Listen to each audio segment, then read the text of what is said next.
Aí no mudo não rola, né? Bom dia, pessoal, sejam todos bem-vindos ao Primeira Hora do Agro. Hoje, como ontem também, em substituição aí a Vale Delara, a Lesão viajando pelo Brasil. A Lei dessa vez está em Sinop, né, pessoal, ali visitando a região do Mato Grosso, aonde a gente tem uma feira bastante importante nesse momento acontecendo, né, feira agropecuária. Mas, na verdade, o que normalmente o produtor quer ver é maquinário, né?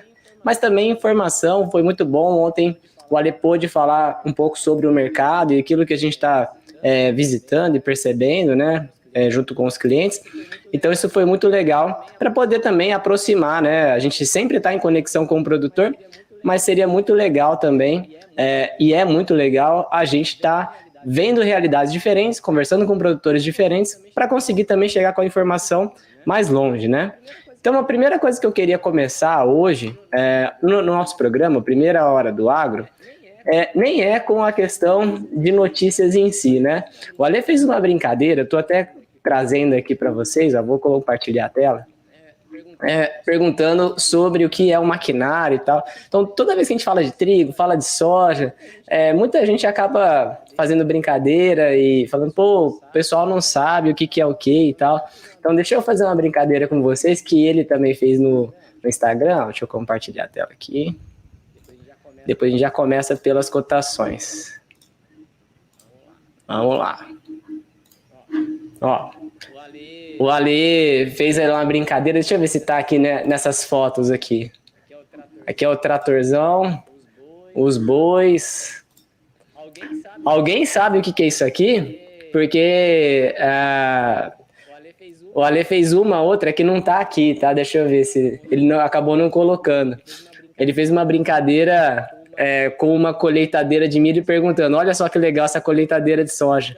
Então, a brincadeira, né, e o porquê disso aqui é para você poder carregar os grãos aqui e depois fazer o transporte, né, para um outro ambiente, vulgarmente chamado isso aqui de bazuca, mas tem vários nomes e vários modelos, né. Então, a gente tem como um ponto interessante aqui que eu queria trazer a gente não precisa saber de tudo, né? A gente só precisa entender que as diferenças elas existem e nem porque eu só olho tela eu não conheço do campo e nem só porque eu olho só o campo que eu não conheço tela. Então é importante essa conciliação das informações, né?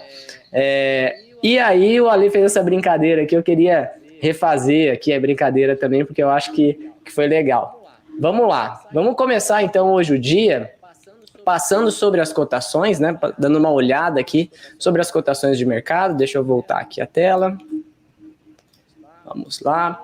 Então, nessa madrugada, né, pregão asiático, a gente teve aqui uma movimentação no mercado da soja, e aí tem até um ponto interessante que eu queria trazer de destaque hoje, tendo pouca movimentação, né? Então a gente vê que os contratos mais curtos, aliás, ou mais curto, né, que é o vencimento corrente aqui, julho, a 1.485, o contrato K ainda é vigente, né? Só que as opções já venceram, então normalmente os compradores já migram a precificação para o próximo contrato, e o contrato que teve as opções já encerradas, ele passa a ser uma referência para entrega física, né?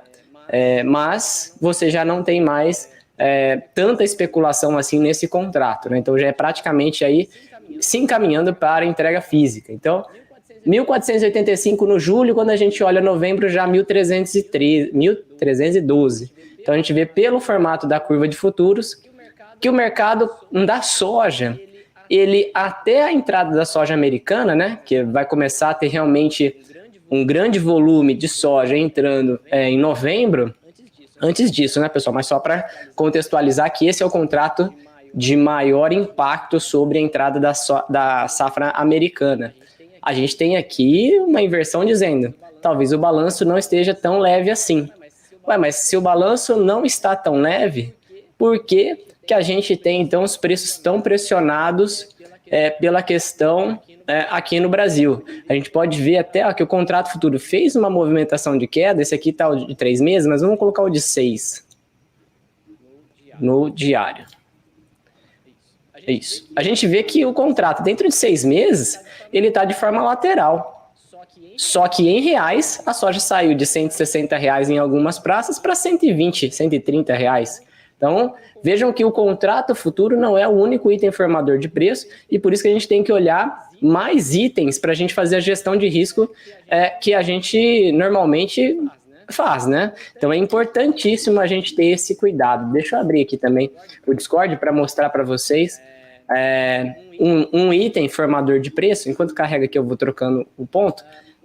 Um item formador de preço que talvez seja o que mais está pressionando nesse momento. O Ale já comentou várias vezes sobre isso, mas não sempre vale a pena dar uma reforçada. A gente tem aí o óleo de soja apresentando 1,19 de queda, farelo de soja 0,22. Quando a gente olha o farelo, olha a diferença da curva, né? Ela está praticamente inclinada, né, em backwardation, curva invertida, até julho de 2025. Isso mostra o quanto que o mercado de farelo está com esse balanço apertado, tá ok? Outra commodity também bastante, que eu digo de forma lateral nesse momento, apesar da curva estar indicando aqui um contango, que seria uma curva normal, mas se você olha o gráfico em si, tá aqui desde de fevereiro, né, de 2023, a gente tem praticamente esse contrato trabalhando de forma lateral, é o trigo. E aí o trigo, a gente tem um ponto que até o destaque hoje, né, que a queda na produção na Índia, a Sovcom projeta uma produção de trigo na Rússia de 86,8 milhões de toneladas. Esse é um dos destaques hoje, né? E o que isso quer dizer? 86,8 é muito? É pouco? O que isso impacta dentro do segmento de commodities? Então vamos aqui trazer a notícia, ó. Deixa eu só trazer a notícia aqui para vocês. Já trocaram aqui, não tem problema. Eu vou trazer aqui É que sempre aqui vai trocando, né? Conforme vai tendo as notícias mais novas, ele vai refazendo aqui o mapa. Mas eu já vou trazer a notícia aqui para vocês de novo. Mas o que impacta isso aqui é o seguinte: é uma expectativa de produção quase que de 2 milhões de toneladas a mais de trigo. Comparativamente, quando a gente olha esse trigo do ano passado da Rússia para esse ano, ainda é uma oferta muito grande.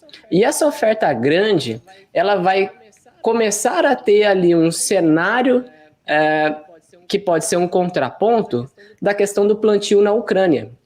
Então, a Ucrânia tem aí hoje em torno de 15%, isso a gente tem até a referência que a gente pode ter no próprio trigo, no milho, né, que é uma commodity muito importante lá na Ucrânia. Aqui, deixa eu ver, essa aqui não tem como traduzir, né, nesse ponto. Mas o milho, temporada 23-24 na Ucrânia, tem uma expectativa de redução de 15% devido a complicações com a guerra. Isso também vai acontecer no trigo. A única questão é que o trigo tem, em teoria, um balanço bastante complexo. Por quê? Porque eu tenho a Rússia com uma participação muito importante nesse cenário atual, e a questão da Rússia em si, a gente sempre volta naquele momento que nós estamos passando agora, que será que de novo o acordo de grãos do Pacífico, o acordo de grãos do Mar Negro vai voltar a ser discutido, né? Então, isso daqui que para mim é um ponto que pega bastante, né? E como eu ia comentando da questão da Rússia, a notícia era essa. Deixa ela carregar aqui. Aqui a Sovcom, ela para a temporada 2023 de trigo, ela tem essa projeção de 86,8, enquanto a gente tinha aqui anteriormente 85,3, com a projeção do último mês. Esse cenário em si traz para a gente um balanço para o trigo bastante complexo. E por que eu digo complexo? Mais uma vez é o que eu comentei. Deixa eu voltar para a tela normal. Aí. Nós temos problema no plantio lá na Ucrânia devido à questão do conflito. Nós temos uma produção relativamente maior do que a projeção inicial, mas ainda assim uma grande produção para o trigo da Rússia. A Rússia tem bastante embargo quanto à questão da União Europeia e outros países também devido às questões do conflito Rússia e Ucrânia. Mas hoje a Rússia oferece trigo barato para o mundo de forma por um intermediário, vamos colocar assim. Então ela pode jogar esse trigo, por exemplo, na Índia, que é um grande consumidor, mas ela pode jogar na China e a China reexportar isso aí, né? Então ela compra e repassa. Mais ou menos como ela pode fazer, como ela está fazendo, né, a China, com a questão do petróleo. Ela compra o petróleo, refina e revende o produto final. E aí esse produto não tem mais o embargo. Então a questão do trigo, com essa oferta muito grande da Rússia, pode continuar trazendo pressão sobre os preços do trigo, tá? Devido à questão de ter que vender mais barato, vender num montante grande para poder capitalizar o país que está sofrendo vários embargos quanto à questão financeira, isso pode pressionar os preços do trigo, tá bom? Voltando aqui para os destaques do dia e também da questão das cotações, a gente tem, vou voltar aqui a tela. Vamos lá. Aí. A gente tem aqui, pelos destaques dos dias e as cotações, açúcar. Açúcar registrando 24,06, uma alta de 0,5%, mas a gente vê um forte rally, né? Depois aqui do mês de março, né? Estava vindo de uma consolidação também de fevereiro para praticamente aqui o final de março. E de repente engatou essa movimentação de alta bastante importante aqui, né? E qual que é a base para essa movimentação tão forte aqui? A gente teve notícias, né, e também dados de queda na produção da Índia, dando esse suporte ao açúcar. E o que aconteceu na Índia para ter essa queda importante? Na verdade, já vinham reportes da Índia tendo uma dificuldade na exportação. Então, a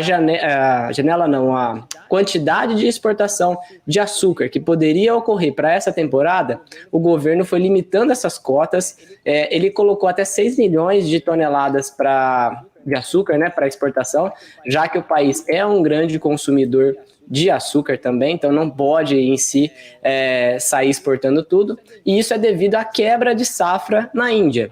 A Índia briga sempre com o Brasil na questão da produção de açúcar entre primeiro e segundo produtor mundial. Porém, a gente também tem um cenário onde,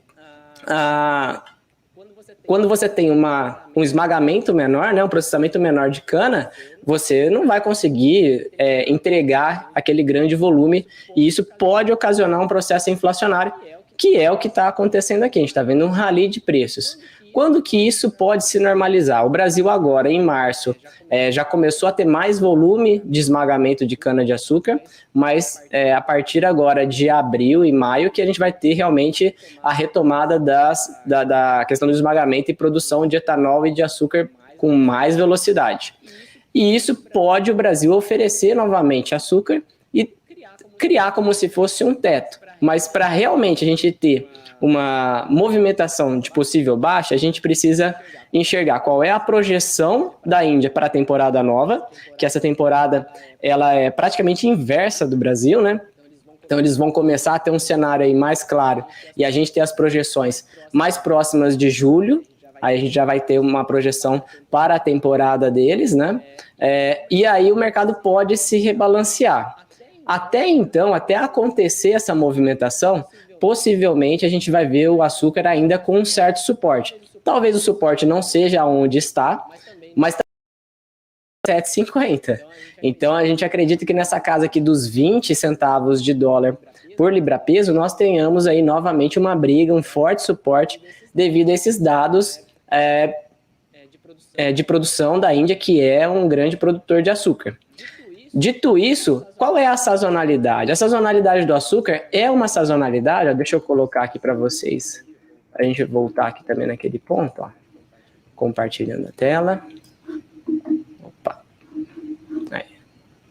Vou colocar aqui açúcar, sazonalidade. Esse daqui é o nosso produto Commodities em Foco, onde a gente coloca para o pessoal. Aí. os dados por commodities para especulação. Aqui o foco é a especulação.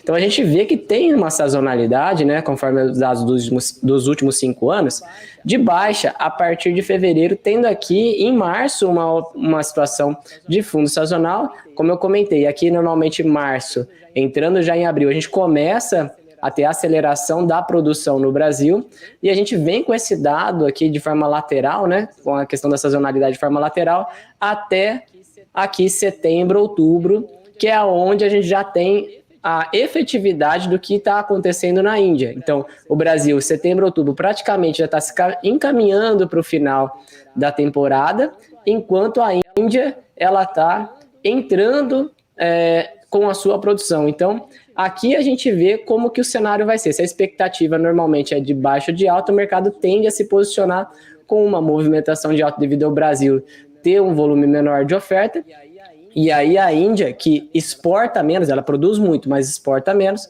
começa a ter aqui, então, globalmente, uma diminuição da capacidade de oferta devido ao Brasil praticamente ir diminuindo a sua capacidade de produção. Então, existe essa sazonalidade alta, obviamente que não é esse pulo igual aconteceu aqui, certamente isso aqui tem a influência, como é dos últimos 5 anos, a movimentação que ocorreu até das geadas, né, em julho, e aí teve esse impacto mais tardio na questão do preço do açúcar mais para o final do período, e aí teve essa pancada, mas normalmente ela é uma curva mais suave, tá? Mais parecido com essa movimentação aqui, quanto a questão da retomada da sazonalidade, tá bom? Então, nós temos que acompanhar agora da Índia como é que vai ser a ideia e projeção à frente para poder novamente a gente rediscutir o fundamento, mas no curto prazo, essa situação do do açúcar na Índia continua dando suporte aos preços do açúcar, tá bom? Esse é um destaque importante aí que eu queria trazer para vocês. Voltando aqui aos destaques do dia, e também quanto à questão da precificação em si, né, daquilo que a gente vem apontando, né? Deixa eu compartilhar a tela aqui de novo. Aí, a gente tem aqui as movimentações do café registrando aqui uma queda de 1,31, essa barreira dos 200 centavos de dólar por libra-peso não vai ser uma barreira tão fácil de ser superada. A gente tem aqui a curva no curto prazo até praticamente a entrada da safra, ou a expectativa da entrada da próxima safra no ano que vem, 2024, trabalhando dentro de um cenário de restrição de oferta. Em contrapartida, a gente tem depois uma normalização da curva entrando em flat e depois um leve contango. Mas vamos considerar isso aqui tudo ainda como um flat. Então, quer dizer, daqui para frente o mercado ainda não sabe como que vai ser a questão do balanço entre oferta, demanda e estoques. Mas no curto prazo, e considerando até a entrada dessa safra agora 23, 24, por enquanto o mercado tem um cenário de restrição de oferta. Saiu muito na mídia a questão das exportações menores, eu vou colocar aqui, depois eu volto na tela, do café, né, através dos dados de exportação, e que isso talvez seria um driver de um driver para a alta recente do café. Eu tendo a discordar desse dado pelo seguinte motivo. Esse dado de exportação menor, ele vem ocorrendo de forma consistente, não é um fato isolado para essa temporada. E eu posso provar isso para vocês aqui. Ó. Então, quando a gente compara, por exemplo, janeiro de 2023, deixa eu só ver se não está pequeno demais. Vamos abrir aqui na tela cheia, que eu acho que vai... mas não abriu, não. Deixa eu ver se eu consigo dar um zoom aqui. Aí, ó. Assim vai ficar melhor. Então, janeiro de 2023, a gente teve aqui, na questão das exportações de café, perdão, a gente teve em sacas e em reais, então a gente teve total 2.832 mil sacas de café, tanto arábica, conilon, solúvel e torrado, de exportações. Quando a gente abre a temporada 2022, 3.417. Então, janeiro já tinha esse dado. E janeiro, os estoques certificados já estavam caindo. Então, esse fator de colocar, olha, as exportações menores estão trazendo preços maiores para o café, eu acho que aqui tem um detalhe que talvez a conta não fecha nesse argumento. Então, talvez não seja exatamente esse o motivo. E eu vou expor aqui o cenário que eu acredito, né? Conforme o tempo foi passando, então em novembro a gente viu o mercado, não, porque vai ter uma forte recessão, a demanda de café vai cair, a inflação está pressionando o consumo, vai cair o café. Aí o mercado, como especulador, foi e começou a bater venda. O mercado de café é um mercado relativamente pequeno dentro do mercado de derivativos. Então, se você tem um player forte batendo venda, ele vai mover o preço, não tem o que fazer. E foi o que, na minha opinião, aconteceu. Só que as expectativas para essa temporada 23-24 estão tão distorcidas que a média da distorção entre a média otimista e a média baixista está quase em 12 milhões de sacas para essa temporada 23-24. Então o mercado foi pegando o dado otimista, que só para uma questão partiu de 71 milhões de sacas, e aí, pô, eu acho que isso é um exagero. Vamos colocar que o número médio otimista, bem otimista, 62 milhões. Pô, os caras praticamente 9 milhões a mais de sacas. E começaram a bater venda. A hora que viu que não era realmente 71 milhões, tiveram que começar a arremeter. Ia pousar, começou a decolar de novo. Por quê? Porque a gente não vai ter esse número. E o balanço vai continuar apertado para 23, 24. Então eles tiveram que começar a cobrir posição.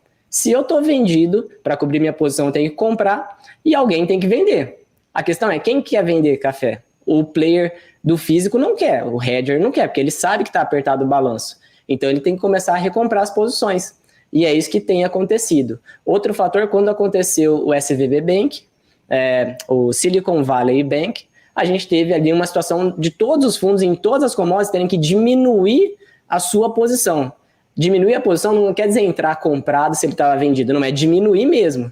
Ele estava vendido, ele foi diminuindo, quem estava comprado também diminuiu a posição, então o mercado ficou leve, ele ficou praticamente dentro do fundamento dele. E aí eu como hoje, olhando o mercado e vendo o que está acontecendo, pelos dados de estoque da GCA, que reduziram 81 mil sacas, e também pelo cenário que a gente visualiza hoje, quanto à questão de capacidade produtiva para 2024, safra 24-25, eu não tenho a impressão de que realmente o mercado está totalmente desbalanceado. Eu acredito que o mercado está, de certa forma, até equilibrado, e esse cenário que nós vemos hoje, quanto à questão de diferenciais, ele já foi bastante corrigido. Até para vocês verem comigo aqui, eu vou compartilhar a tela com vocês, dos diferenciais de café. Ó. Vou colocar aqui na tela. Compartilhando tela. Ó. Então, quando a gente olha os diferenciais de café, deixa eu só ali. Por que ele não está? Vou colocar aqui. Se ele está aqui na tela corrigido. Isso. Então, quando a gente tem aqui, deixa eu trazer aqui o Brasil em si, que eu acho que vai ficar melhor. Aqui.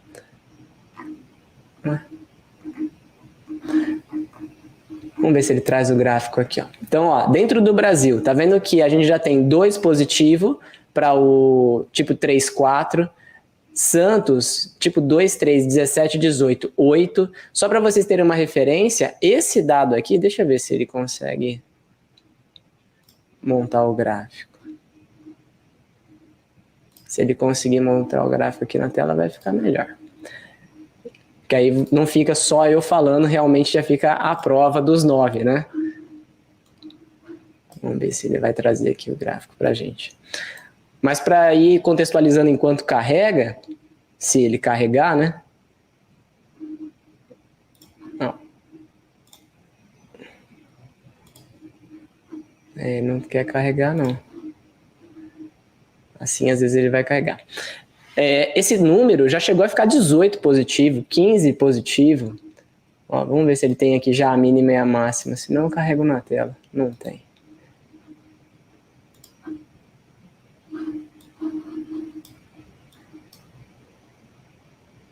E isso daqui é o preço do físico, que é mais ou menos o que está acontecendo com o cenário da soja. Aí, pronto, agora eu não fico como mentiroso, né?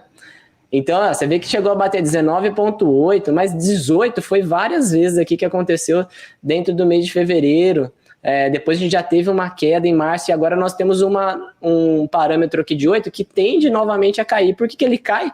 O contrato futuro sobe e a gente tem no físico, se o comprador internacional, que eu estou falando de diferença de porto, né, que se chama diferencial no mercado do café, se o comprador internacional não tem muito apetite na compra, ele vai oferecendo menos diferencial, já que o contrato futuro está subindo, e em reais para o produtor isso não muda nada. Então é aqui que a gente tem que começar a fazer a gestão de risco e tomar um cuidado, porque não é porque o contrato futuro está subindo que a gente tem o preço do café subindo em reais, ok? Ah, mas tem o dólar, tem não sei o quê, ok.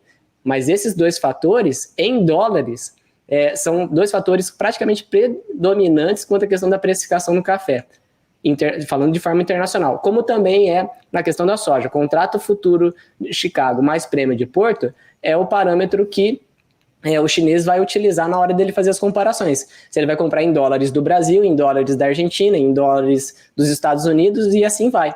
Ok? Então, isso daqui, tendo uma movimentação de queda, que eu acredito que vai continuar se intensificando essa movimentação, caso o contrato futuro realmente tenda a romper esses 200, ou se não, se ele ficar dentro dessa faixa de 190 a 200. Eu acho que isso é o que vai acontecer com a entrada da safra, porque apesar de poder ser uma oferta menor, a gente ainda assim tem uma entrada de safra que vale a pena tomar um certo cuidado, tá bom?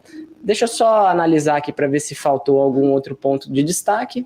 Não tem aqui nenhum ponto de destaque. Vamos passar rapidamente então sobre as outras cotações que ficaram faltantes e depois a gente vê algumas perguntas.